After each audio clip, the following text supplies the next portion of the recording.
Hola, ¿cómo están? Mi nombre es Demián y en esta oportunidad quería brindarles una cordial bienvenida a esta nueva visita a la casa de Leopoldo. Pero antes de comenzar con la visita en sí, quería también invitarlos muy cordialmente a que puedan darle like al video y que puedan suscribirse al canal.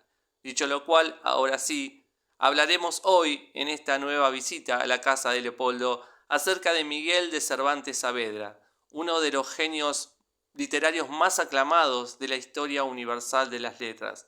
Pero también a su vez conversaremos un poco acerca de una de las obras más extraordinarias jamás escritas por el Manco del Lepanto.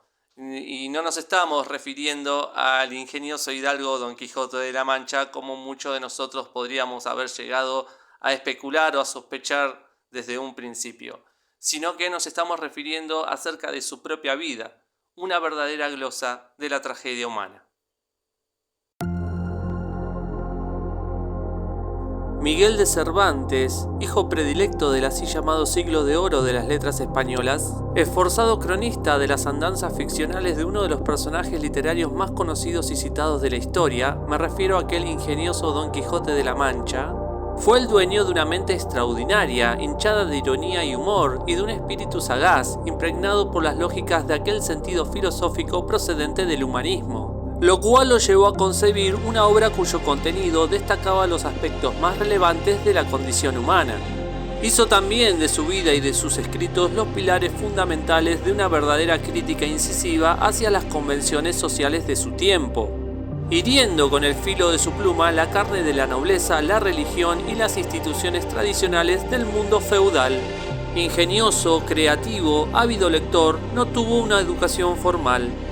Por otra parte, su infancia plagada de carencias y pobreza, sus heridas en la batalla del Lepanto y su extenso cautiverio en Argel, lo convirtieron en el notable ejemplo de un carácter perseverante y de un temperamento más que resiliente.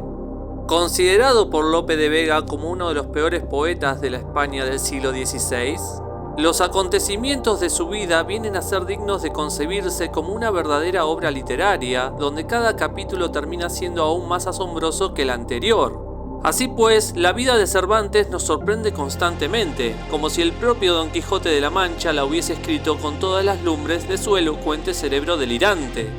En otras palabras, Miguel de Cervantes también tuvo que enfrentar a sus propios molinos de viento, pero en su caso, dichos molinos fueron tan gigantescos y reales como los temibles puños de la verdad, la miseria, la enfermedad y el dolor. Autor de obras inmortales como la Galatea, Don Quijote, las novelas ejemplares y un número importante de piezas teatrales, comedias y versos, nació, al parecer, en la ciudad universitaria de Alcalá de Henares, ubicada en el centro de España. Y si bien su fecha de nacimiento viene a ser todo un misterio, se sabe que fue bautizado un tal 9 de octubre del año 1547. Hijo de don Rodrigo, médico cirujano, y de doña Leonor, aquella misma que más tarde se haría monja, tuvo varios hermanos. Lo cierto es que su infancia es tan difusa y esquiva como el cerrojo misteriosamente cerrado que existe detrás de la fecha y el lugar de su nacimiento. Nos comenta el biógrafo que de niño el pequeño Miguel solía acompañar a su padre por la comarca, observando tal vez las prácticas médicas que su progenitor aplicaba sobre los enfermos del lugar. Su padre, trabajador empedernido, no pudo sin embargo proveerle a los suyos una comodidad monetaria, por lo que la familia de Cervantes fue señalada por el dedo de la miseria y punzada por el puñal de las deudas y de los acreedores desde un principio. Entretanto, Miguel se transformó en un mozuelo de ingenio despierto y observador, el cual demostraba poseer los hábitos de un lector insaciable. Por aquellos primeros años de su vida, al parecer recibía lecciones en el colegio de los jesuitas. Sin embargo, como se dijo, nunca realizó estudios formales. Junto con su amigo Rodrigo de Guevara, recibió lecciones del licenciado Francisco del Valle, para luego ser apadrinado intelectualmente por el maestro Juan López de Hoyos, el cual tomó a Miguel como discípulo y se encargó de presentarlo al mundo como poeta. Además de compartir la vida estudiantil, ambos amigos también fueron monaguillos. Desde el comienzo de sus días, la vida del joven Miguel no fue para nada tranquila. No solo debía padecer la estrechez de la pobreza, sino que además debía sufrir los embistes de su propio espíritu aventurero. Se sabe que, ya de joven, no solo se batió en duelo, sino que a su vez se vio involucrado en un deshonroso episodio pasional con una dama de honor.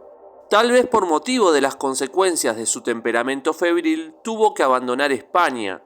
Y ahí lo tenemos, a los 23 años de edad, trasladándose a aquellas tierras italianas henchidas por el auge del Renacimiento, visitando Palermo, Milán, Florencia, Venecia, Parma y Ferrara. Al poco tiempo, encontrándose en Roma, decidió unirse al ejército y siendo soldado tuvo la oportunidad de recorrer prácticamente la totalidad de Italia, aprendiendo todo aquello que se relacionara con la vida del campo y sus costumbres. Por aquellos tiempos, el poder del Gran Turco se volvió una fuerza tan peligrosa como intolerable, y una importante armada otomana amenazaba ocupar las tierras de Venecia. Fue así que Cervantes y su compañía se embarcaron en la galera llamada La Marquesa. El 7 de octubre del año 1571 se desencadenó la famosa batalla de Lepanto, la cual no fue otra cosa más que una batalla naval. La Marquesa ocasionó grandes estragos en la flota enemiga, provocando más de 500 muertos. En aquella sangrienta jornada cayó herido Cervantes, recibiendo 2 descargas, una en el pecho y la otra en su mano izquierda, la cual quedó inválida por el resto de sus días. Es por dicha razón que se lo conoce con el apodo de El Manco del Lepanto. Por entonces, Cervantes no solo se dedicó al arduo oficio de soldado, sino que también, inspirado por las gratas vivencias experimentadas en las hermosas poblaciones italianas, logró desarrollar su gusto y sus capacidades literarias. A pesar de que el propio Cervantes, a lo largo de su vida, se jactara más de sus capacidades como soldado que de sus actitudes como escritor. Y fue así que con las futuras glorias de la literatura aguijoneándole el corazón, Cervantes decidió volver a su patria. Pero cuando se encontraba navegando hacia España, cayó en manos de unos corsarios moros, los cuales no dudaron un instante en venderlo como esclavo. Y luego de haber sufrido toda clase de tormentos y desaires en las lejanas tierras de Argel, capital de Argelia, aquellas distantes regiones africanas ubicadas a unos 1460 kilómetros aproximadamente de España, tuvo que soportar la cruenta realidad de los suplicios de la esclavitud durante 5 años antes de ser liberado. En resumidas cuentas, Cervantes no solo era pobre y manco, sino que también se convirtió en esclavo. Y tampoco fue que tuvo mucha suerte siendo escritor y poeta. De un espíritu inquieto y de una imaginación galopante, en un principio incursionó en las letras escribiendo alrededor de 30 o 40 comedias. Sin embargo, tanto sus versos como su prosa fracasaron irremediablemente. Al cabo de un tiempo, exploró el estilo de la novela pastoril, empero sus esfuerzos fueron otra vez en vano. Más allá de su impetuoso temperamento de escritor, las musas de la literatura no parecían escuchar sus ruegos. Dejando a un lado el deseo de alcanzar la gloria literaria, buscó la felicidad formando una familia y se casó con una mujer 18 años menor que él. No obstante, pasado un tiempo, el ardor de su pasión viril hizo de otra dama la madre de su primogénito.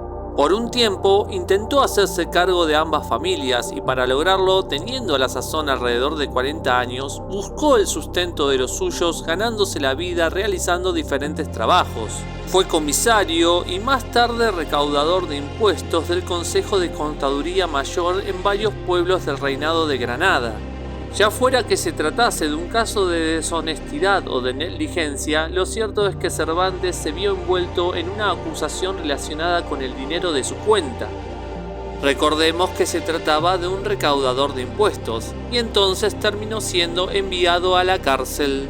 En realidad, lo que habría ocurrido es que, al parecer, Cervantes habría confiado los fondos del gobierno a un banquero de Sevilla, quedando aquel prontamente en bancarrota. Al cabo de 3 meses lo liberaron, pero quedó expulsado para siempre de la hacienda y de los servicios públicos. Envejecido por el terrible puño de la desgracia continua, sin trabajo, viejo, lleno de dolores, quejas y achaques, se transforma Cervantes, al igual que su querido Quijote, en el caballero de la triste figura. Solo, desgarbado, manco y pobre, habiendo fracasado rotundamente en todos los órdenes de la vida, tan solo le quedaba su pasión inquebrantable por la literatura. Y fue así que aquel mismo que en sus años de juventud había tenido el desvergonzado tupé de escribir los peores versos de su época, tuvo el osado e ingenioso desparpajo de escribir, durante las penumbrosas horas de su vejez, una de las mejores novelas de la literatura universal. Nos estamos refiriendo a la historia del ingenioso hidalgo Don Quijote de la Mancha. Lo cierto es que, en realidad, Cervantes había trabajado durante muchos años escribiendo el Quijote. Incluso, algunos de sus capítulos fueron concebidos mientras el manco de Lepanto permanecía recluido en la cárcel. Por lo cual, nada nos impide asumir que la obra maestra de nuestro notable genio desgraciado vino a brotar de la pestilente suciedad de la miseria más amarga y venenosa. Por lo pronto, tan solo diremos que corría el año 1605 cuando Cervantes dio a conocer al mundo la primera parte del Quijote. Y a pesar de todo lo que implica para nosotros un suceso de tal magnitud, la vida de Cervantes continuó siendo tan ardua y hostil como de costumbre. Perseguido por la pobreza, no le quedaba otra cosa que seguir transitando la vida con astucia y con cierto sentido de la resignación. La noche del 27 de junio de 1605, cuando Cervantes y su familia se habían ido a acostar, fueron despertados por el súbito grito de unas personas que estaban pidiendo auxilio en la calle. Así, sobresaltado por tal alboroto, Cervantes salió de su casa y pudo ver a un hombre tirado en el suelo, herido de muerte. Aquel moribundo no era otro más que un tal Caspar de Espeleta, caballero de la Orden de Santiago. Cervantes ayudó al moribundo y lo llevó como pudo hasta la casa de una vecina, donde murió al cabo de unos cuantos días. Por haber intervenido en el hecho, Cervantes fue detenido y encarcelado junto con otros miembros de su familia acusados de asesinato. Sin embargo, un tiempo más tarde, tanto él como el resto de sus allegados fueron sobreseídos y liberados. Cansado, agobiado por la penuria, la vejez y el dolor, Cervantes terminó de escribir la segunda parte del Quijote solo porque un impostor apareció en el escenario de la literatura española. Un rival misterioso que se hacía llamar Avellaneda, el cual había escrito una secuela de las aventuras del Caballero de la Triste Figura. Enfurecido por la audacia impertinente de aquel insoportable oportunista, se apresuró Cervantes a completar su obra maestra, mostrando al mundo la segunda parte del Quijote en el año de 1615. Un año después, más exactamente el 23 de abril de 1616, Miguel de Cervantes Saavedra emigró a la tumba. Solo su esposa, doña Constanza de Figueroa, y el clérigo Martínez Marcilla lo acompañaron en sus últimas horas. Sin embargo, ni su hija ni su yerno estuvieron presentes cuando la espada de Damocles cayó.